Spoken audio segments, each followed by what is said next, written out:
Hi guys, this boy Binky. I'm back for another video. Today I'll show you how to turn on your location in Snapchat. The first thing before we go, you need to subscribe to channel to see new stuff. And the first thing, you need to go to Snapchat. As you can see in the top left, you have the icon, yellow icon.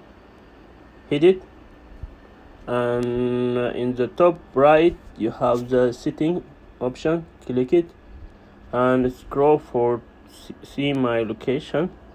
Look forward.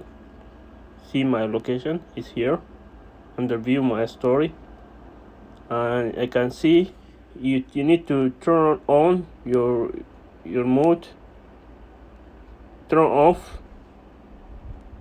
When you turn, it ask you the option my friend expect someone, all of those friends, my friends.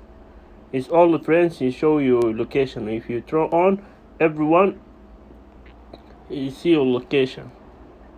This video for today. I hope to subscribe to my channel to see new stuff, and see you next time guys. Bye bye.